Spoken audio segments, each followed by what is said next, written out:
If you haven't met me yet, if you're finding this randomly, my name is Andrea. I'm a business owner in San Francisco, and I'm a designer as well. So this is kind of all part of why I have a live series, just to talk about everything that I do and share a lot of information with you, hopefully to inspire you on how to be a boss in a modern world. Hence the title, Modern AF. Hi everyone. If you're logging on, just say hi, send me a comment. Okay, so today's topic is the design process. So let's see. Sorry, I'm just distracted by things as usual before I get started.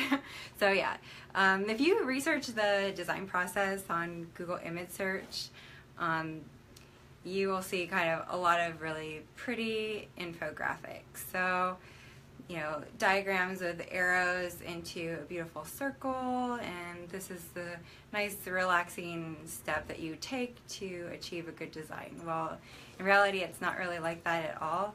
It's very back and forth and chaotic, and not everything just goes smoothly. So as much as the infographics are nice, there's a little bit more to it than that. So, you know, some of them go as far as to say that the design process is in like 5 steps of like brainstorming an idea and testing it and just designing it and then evaluating like the end result. But it's a lot of back and forth, a lot of experimentation and testing, and ultimately the end goal is to achieve something great and innovative. So just to kind of start introducing you to the design process, I'm going to talk about design thinking. So one interesting aspect of design thinking is to really like approach it from like a humanizing type of angle. So, and to approach it from problem solving. So you want to actually have empathy for the situation. Like think about people's experiences and what they're going through and what some issues or problems that might arise in this process, and that's kind of how you approach like what you want to design and solve, like what problem you actually want to solve in creating something new. So I will get more into this kind of humanization and experience and like emotions and empathy and stuff a little bit towards the end, because it's kind of like a deeper layer to the design process, but it is still kind of like the whole idea of problem solving and finding like something new as a solution. Grant says, "Good job, you look way relaxed and professional." Thank you, appreciate that. Okay, so here is kind of like the first starting point to the design process. And that's like you have a proposal or a brief or a concept or a problem that you want to solve. And for me recently, my like concept development has been a design process in and of itself, because I decided to have my recent designs be inspired by molecules, and that was like really difficult to translate into clothing, because it's so abstract how you would relate the structure of a molecule to an item of clothing. So I'm actually in the past 5 weeks been trying to figure out how to translate this. So, you know, your concept development can be its own entire design process without even going to the next step. And then, so of course, once you have developed your concept, you want to kind of brainstorm what your approach is, what you want to put together, and build a prototype, and then test your prototype, analyze, and you know what you've built, looking for what's working, what's not, and you know go back and rebuild it, retest it, and you'll keep doing this until essentially you've created something that is successful. So yeah, for school, the challenge in learning the design process in design school is you're learning how to be a good designer, but you're also expected to just be able to create something good, even without all of like the development of skill and experience that, you know, someone who's been in design for longer will have. So it's very challenging.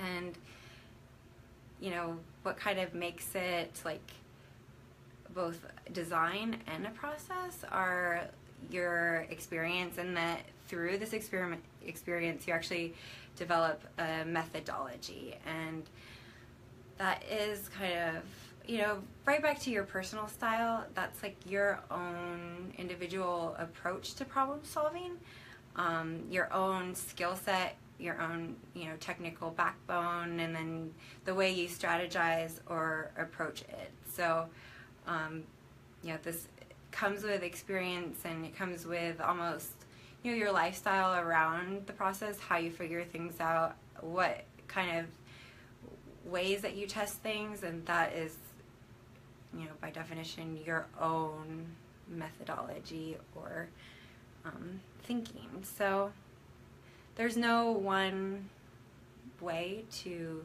do the design process. You know, it's all about really honing your eye to see what is working and what isn't working, and through more and more of doing that, you're able to maybe move forward quicker or have, you know, more impactful, innovative results. So a little bit more about, you know, what the design process is. It's like an iterative process. So that just means it's kind of a process of repetition, and through each iteration you learn something new, and that almost sets the tone for the next round of the process. And through all of that kind of self-reflection and analyzing the results, each iteration you build and improve, and so that's kind of the starting point for the next iteration as well. On a side note, I studied biology, molecular biology for my undergrad. I know most of you probably know this, but for those of you that don't, in biology you learn the scientific method, which in my mind it is just another version of the design process. It's just a little bit more formulaic in some ways, because it is starting with an observation or an interpretation, and you have to build your procedure or your test, your study or experiment around this. And then of course once you get the results from this test, then you have to analyze and figure out how you can further prove your point or disprove your point or completely reinvent what you initially thought. And so you know, it's just another way to like look at it. And so approaching design with a background in science for me has been kind of both like a good thing and a bad thing, because maybe, you know, the challenge of science where you really need data, more concrete data, has led me to take things very literally. But you know, for a creative thing like fashion design, it's not always what you want. You want to find, you know, that balance between reality and the abstract.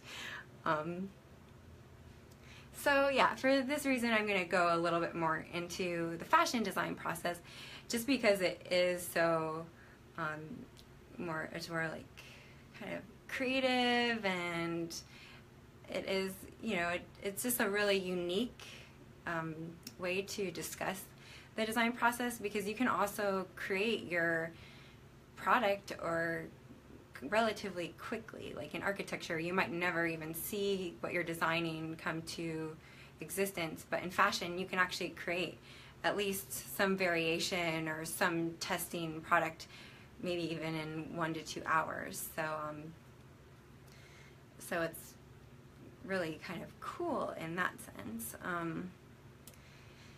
So with fashion, you know, you kind of start similarly with a proposal or a goal in mind of creating a product for a specific customer or a market, or if you want to just create fashion for the sake of creating sculptural, architectural, conceptual things too, that could be your end goal.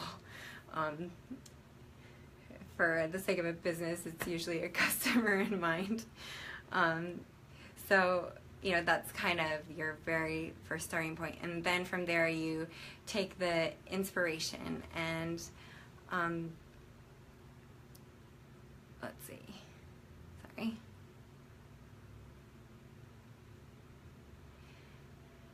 I had to scroll through my notes. So yeah, you start with your concept or your idea again, or your inspiration. So, you know, this in fashion can be quite literally anything that inspires you. You know, it doesn't mean that like the final product is going to be like a literal, like exact copy of what your inspiration was. It might actually be nothing like what your very first concept was, but that's what the process is that you kind of extract and you can almost reformulate like the meaning from it. So like I shared, my latest design inspiration are molecules and geometric sculptures, and let me tell you, that is like probably like 10 times harder to translate into actual clothing than, say, for example, like a time era like the 70s, like where you actually can reference like actual clothes. But still, like, I'm not creating like literal sculptures. Well, I have created some literal sculptures, mock-ups, but the end result is not going to be like a literal molecule and a sculpture on a person's body. So that's like the process of extracting what it is about that certain thing that is inspiring and going to be translated into the design.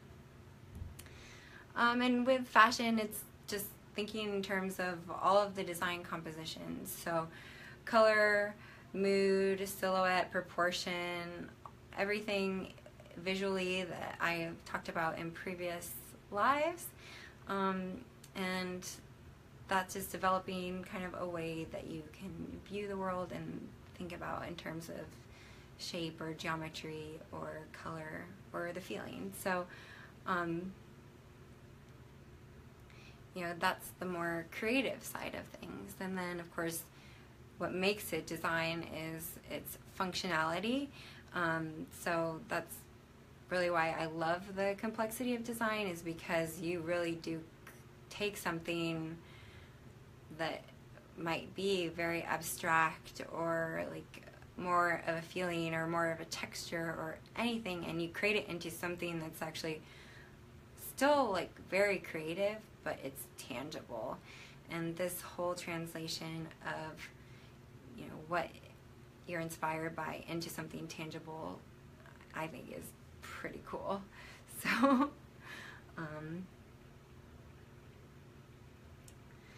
yeah, from, you know, your initial inspiration, your initial proposal, you go into like testing, and this involves like a certain level of technique and even deciding what techniques you want to use. You know, it's the skill set in addition to the overall mood or overall aesthetic. And you want to think about the form, the structure, the functionality, and the end in mind, the reality of what this thing you're creating is going to, the purpose it's going to serve in the world. So, and then finally, like, what level of detail and what are the details? So you really have to kind of almost find that balance between really picking in at something and going into all of the detail, or going out and looking at the bigger picture. Because the design process is essentially creating something that you haven't created before, and maybe even creating something that the world has never seen before, which is still possible in fashion. You know, where things are so overproduced and there are so many poor quality products out there and clothing that doesn't have a soul, and even good or better quality products, but essentially like the technique of the tailoring or how you build something around the body remains like pretty consistent. If you know how to sew, like it's kind of hard to come up with like a technique that's like absolutely never been done before by anybody. But if you put everything through the design process, then through your methodology and your new perspective, even in fashion, you can create something that has never been done before and is new.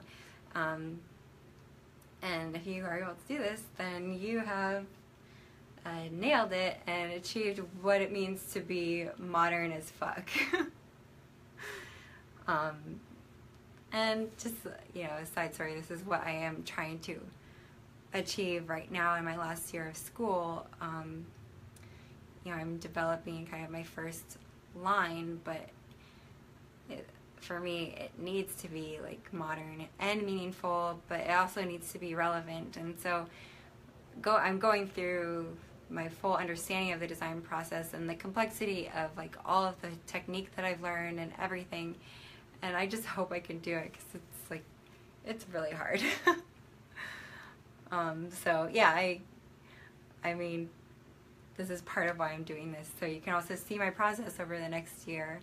Because, that's also why it's a process, because it's not always easy. Sometimes it's extremely challenging, or you feel like you're not progressing, or you feel like you're digressing, or it's hopeless, or anything. But that's part of the process too, is you can learn to work through kind of the pitfalls and the challenges and keep going. And that's also part of your methodology as well, is how can you really work through the challenges and find something hopefully positive to contribute to the world from it.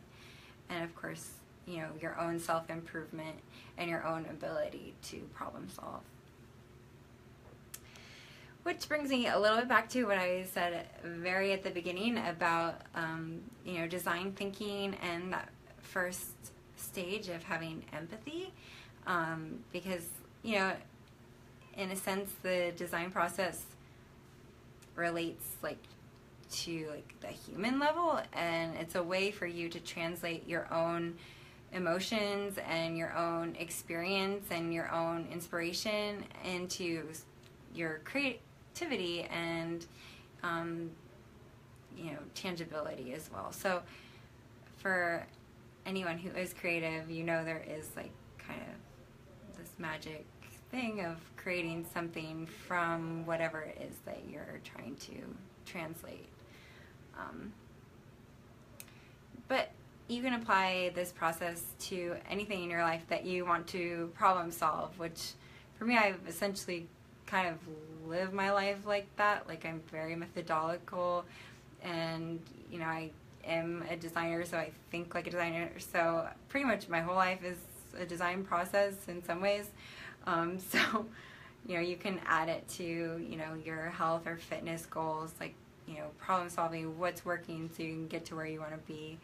And as I did the entire series on personal style, so that was actually me relating the design process to how you would develop your own personal style in kind of, I think, a more impactful way, because you're not just thinking oh, this is a cute trend that I should incorporate, or I want to be up to date on what other people are doing or what the fashion trends are or anything.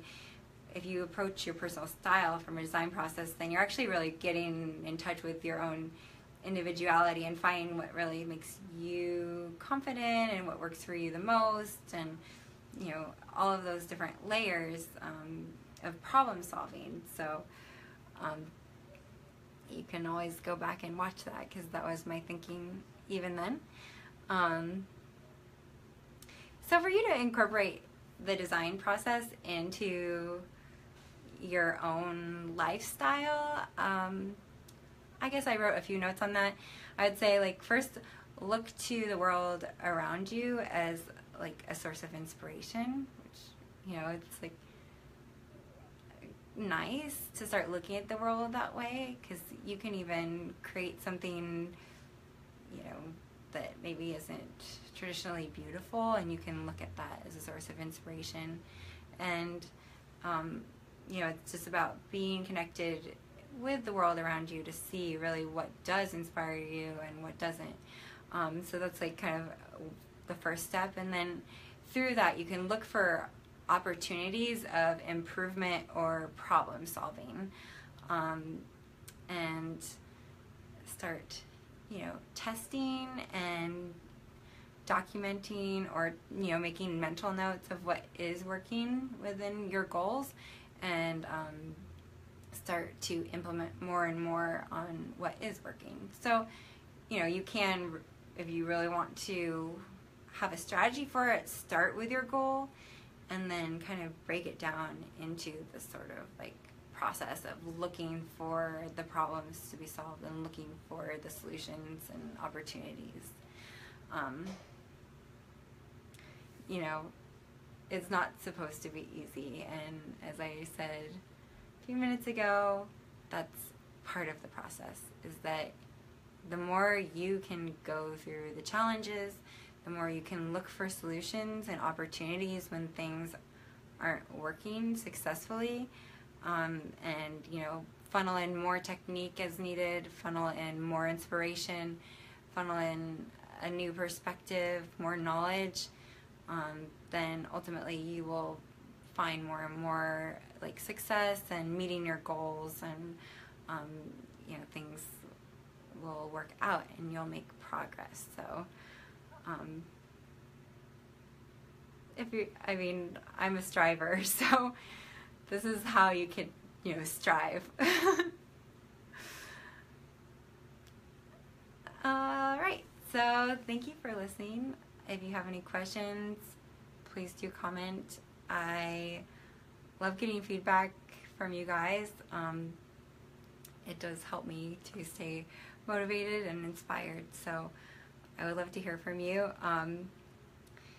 And yeah, you can always come hang out with me. I'll just share really quickly what I do. I own an art framing business, so if you ever want your art framed, you can come in for like a quick consultation. We'll go through all the process to make your art look next level, or just beautiful or elegant. But I actually did receive a testimonial this week that was pretty awesome, and kind of ironic because I'd already decided on the topic of design process, but the person wrote that the design process at our shop was remarkable, and I was like, wow, that's just like too much of a coincidence. So but that was pretty awesome, so thank you for that. And and then here I am talking about the design process, because yeah, that's the other thing that I do, is I have been working with people with personal styling, not from like your stereotypical sense of like what the trends are, but